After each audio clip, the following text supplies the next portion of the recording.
पश्चिम बंगाल के आदरणीय मुख्यमंत्री सुश्री ममता जी,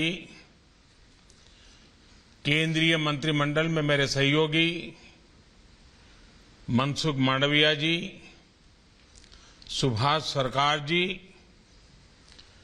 शांतनु ठाकुर जी, जॉन बरला जी, नीतीश प्रामाणिक जी, नेता प्रतिपक्ष शुभेंदु अधिकारी जी, सीएनसीआई कोलकाता की गवर्निंग बॉडी के सदस्यगण, हेल्थ सेक्टर से जुड़े सभी कर्मठ साथी, अन्य महानुभाव, देवी और सज्जनों, देश के हर नागरिक तक उत्तम स्वास्थ्य सुविधाएं पहुंचाने के राष्ट्रीय संकल्पों को मजबूत करते हुए आज हमने एक और कदम बढ़ाया है। चित्तरंजन नेशनल कैंसर इंस्टीट्यूट का ये दूसरा कैंपस पश्चिम बंगाल के अनेकों नागरिकों के लिए बड़ी सुविधा लेकर आया है। इससे विशेष रूप से उन गरीब, उन मध्यम वर्ग परिवारों को बहुत राहत मिलेगी जिनका कोई अपना कैंसर से मुकाबला कर रहा है। कैंसर से जुड़ा इलाज, इससे जुड़ी सर्जरी और थेरेपी अब कोलकाता के इस आधुनिक अस्पताल की वजह से भी और सुलभ हो जाएगी। साथियों, आज ही देश ने एक और महत्वपूर्ण पड़ाव को पार किया है। साल की शुरुआत देश ने 15 से 18 साल की उम्र के बच्चों के लिए वैक्सीनेशन से की थी। वहीं आज साल के पहले महीने के पहले हफ्ते में Bharat 150 crore 1.5 billion vaccine doses का ऐतिहासिक मुकाम भी हासिल कर रहा है। 150 करोड़ वैक्सीन डोज, वो भी एक साल से कम समय में। ये आंकड़ों के हिसाब से बहुत बड़ी संख्या है। दुनिया के ज्यादातर बड़े बड़े देशों के लिए भी ये किसी आश्चर्य से कम नहीं है, लेकिन भारत के लिए ये 130 करोड़ देशवासियों के सामर्थ्य का प्रतीक है। भारत के लिए ये एक नई इच्छा शक्ति का प्रतीक है जो असंभव को संभव करने के लिए कुछ भी कर गुजरने का हौसला रखती है। भारत के लिए ये प्रतीक है आत्मविश्वास का, ये प्रतीक है आत्मनिर्भरता का, ये प्रतीक है आत्मगौरव का। मैं आज इस अवसर पर सभी देशवासियों को बधाई देता हूं। साथियों, कोरोना के खिलाफ लड़ाई में हमारा ये वैक्सीनेशन प्रोग्राम उतना ही महत्वपूर्ण है जितना खतरनाक ये भेष बदलने वाला कोरोना वायरस है। आज एक बार फिर दुनिया कोरोना के नए ओमिक्रॉन वेरिएंट का सामना कर रही है। हमारे देश में भी इस नए वेरिएंट के कारण केसेस तेजी से बढ़ रहे हैं। इसलिए 150 करोड़ वैक्सीन डोज का ये सुरक्षा कवच हमारे लिए बहुत महत्वपूर्ण हो जाता है। आज भारत की वयस्क जनसंख्या में से 90% से ज्यादा लोगों को वैक्सीन की एक डोज लग चुकी है। सिर्फ 5 दिन के भीतर ही 1.5 करोड़ से ज्यादा बच्चों को भी वैक्सीन की डोज लगाई जा चुकी है।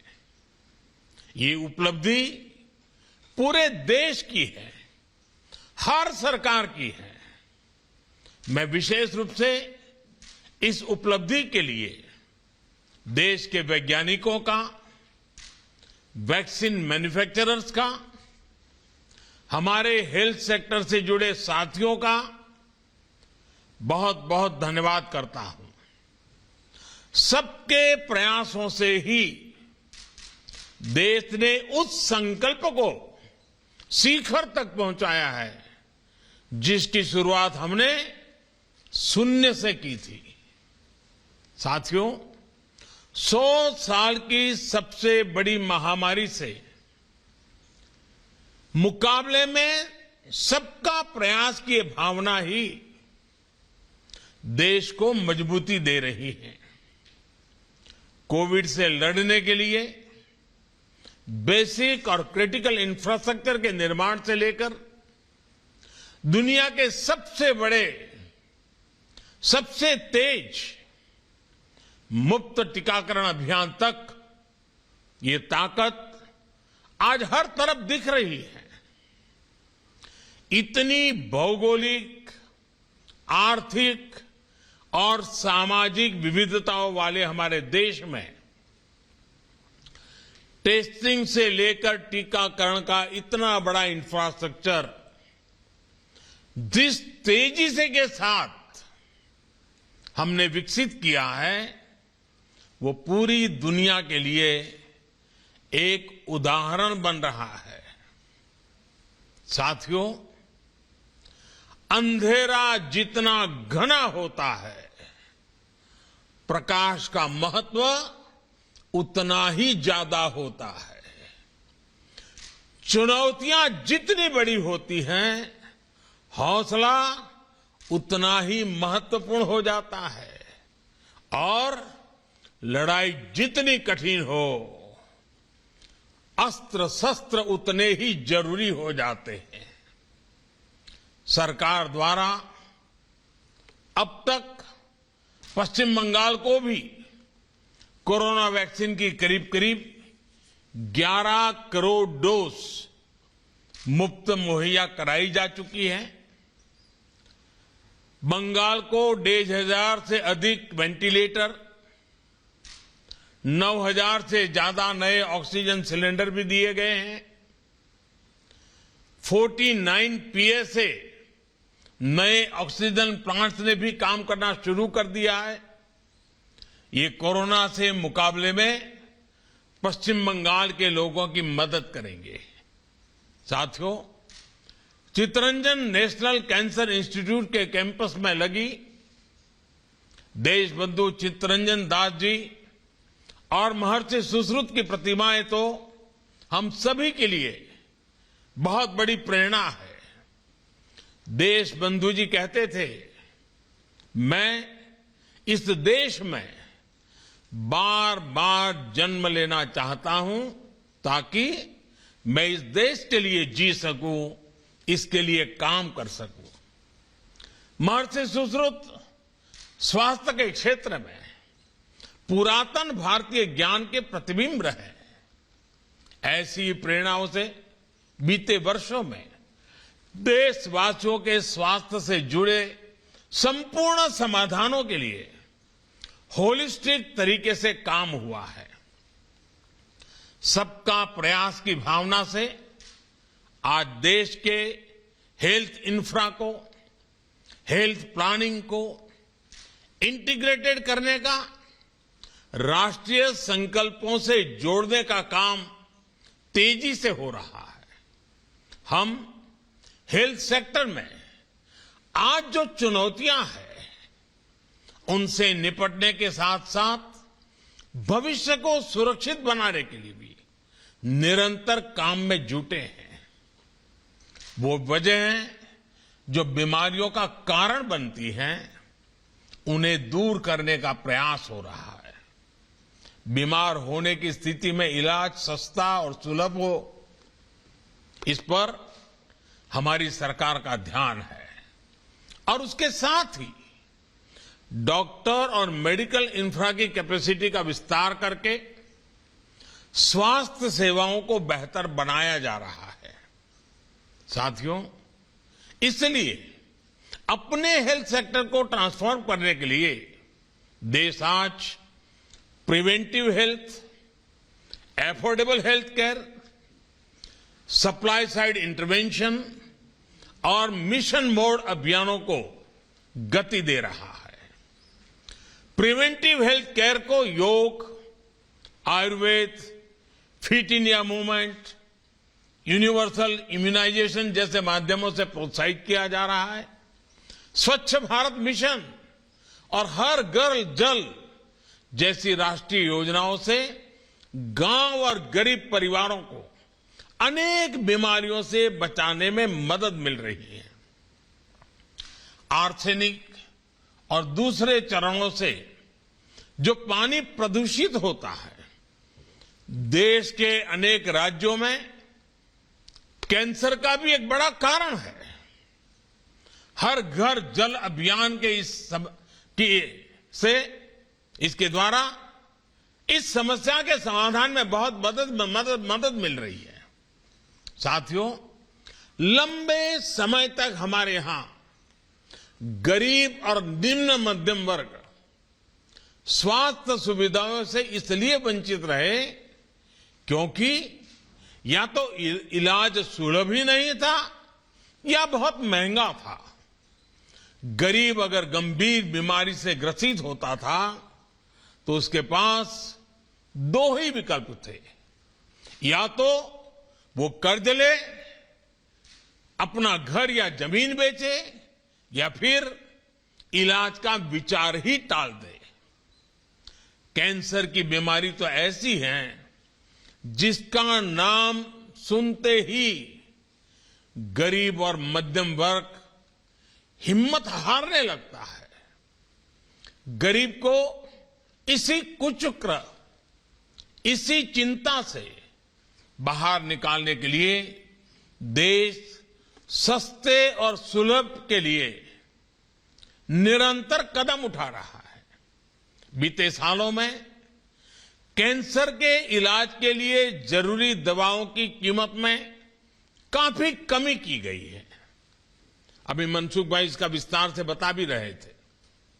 पश्चिम बंगाल सहित पूरे देश में जो 8,000 से ज्यादा जन औषधि केंद्र स्थापित किए गए हैं, उनमें बहुत सस्ते दाम पर दवाइयां और सर्जिकल सामान दिए जा रहे हैं।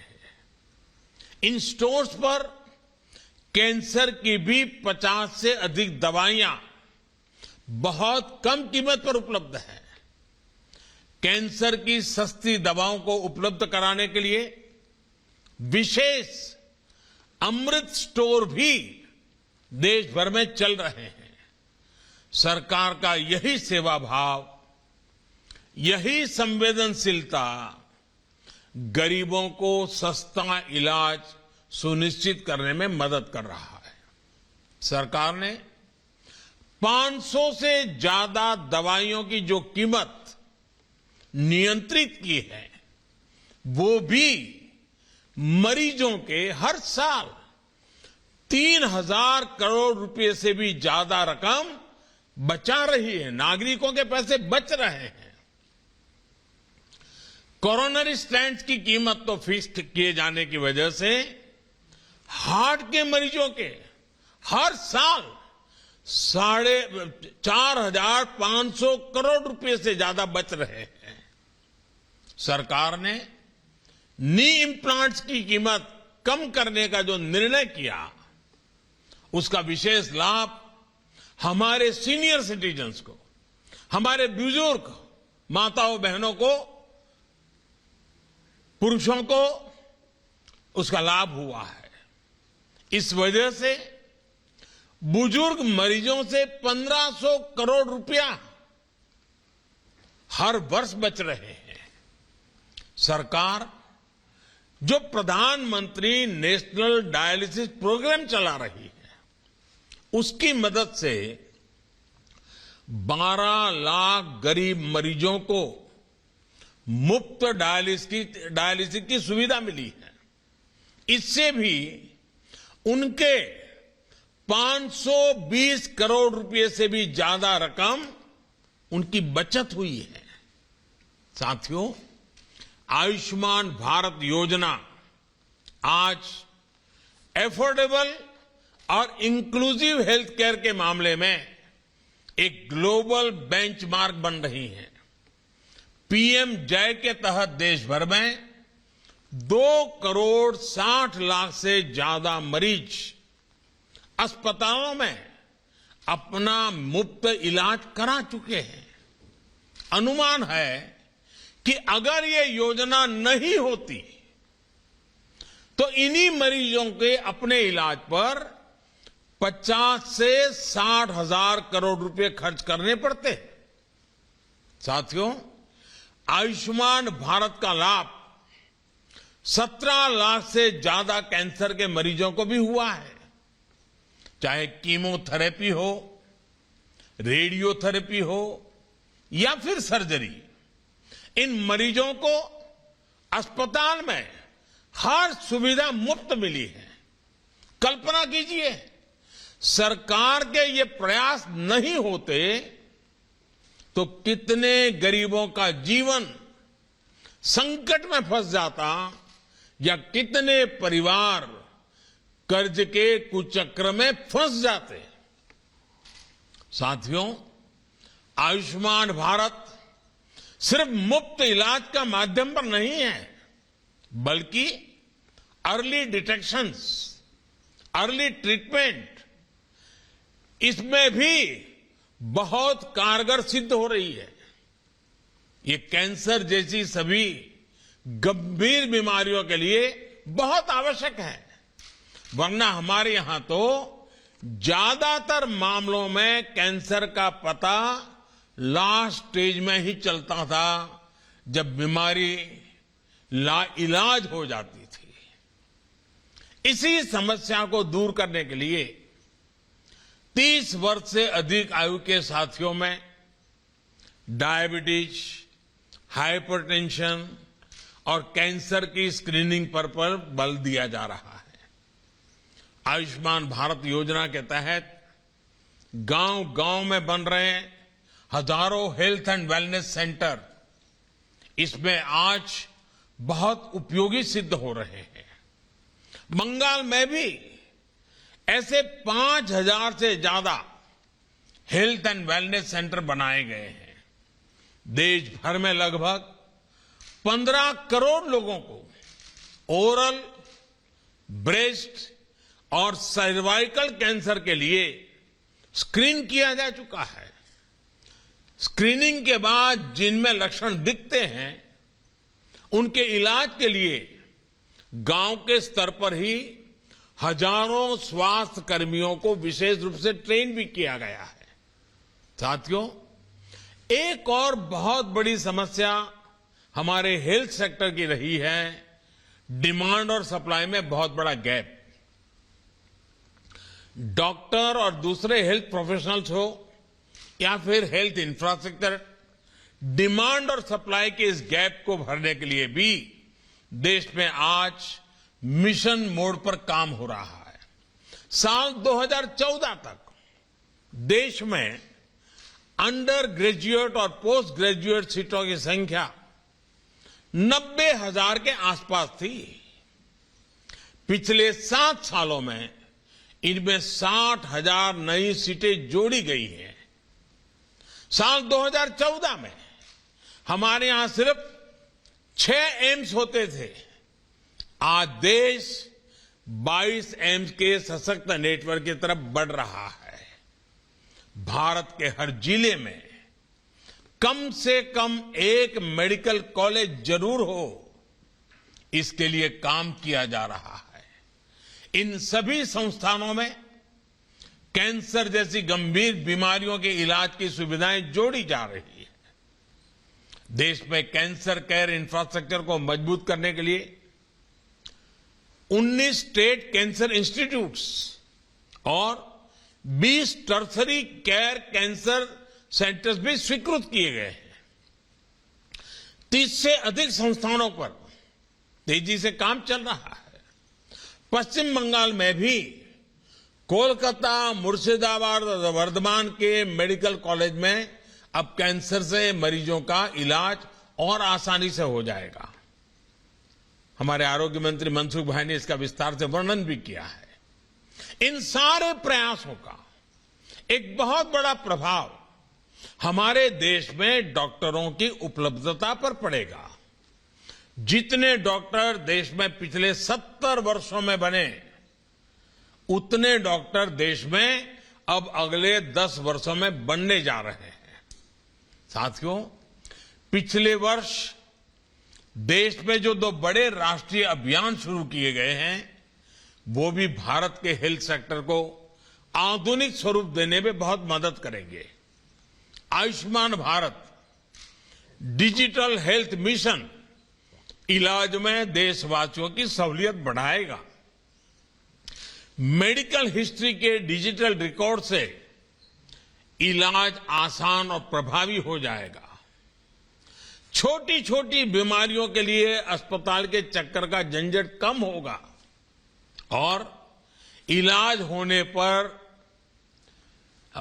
पर होने वाली अतिरिक्त खर्च से भी नागरिकों को मुक्ति मिल पाएगी। इसी तरह आयुष्मान भारत इंफ्रास्ट्रक्चर मिशन से क्रिटिकल हेल्थ केयर से जुड़ा मेडिकल इंफ्रास्ट्रक्चर बड़े शहरों के साथ साथ अब जिला और ब्लॉक स्तर पर भी सुलभ होगा। इस योजना के तहत पश्चिम बंगाल को भी 5 वर्ष में 2,500 करोड़ रुपए से अधिक की मदद मिलनी सुनिश्चित हुई है। इससे पूरे राज्य में सैकड़ों हेल्थ सब सेंटर्स बनेंगे।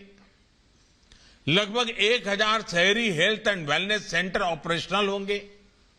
दर्जनों district integrated public health lab बनेगी और जिला अस्पतालों में सैकड़ों क्रिटिकल केयर बेड्स की नई कैपेसिटी तैयार होगी।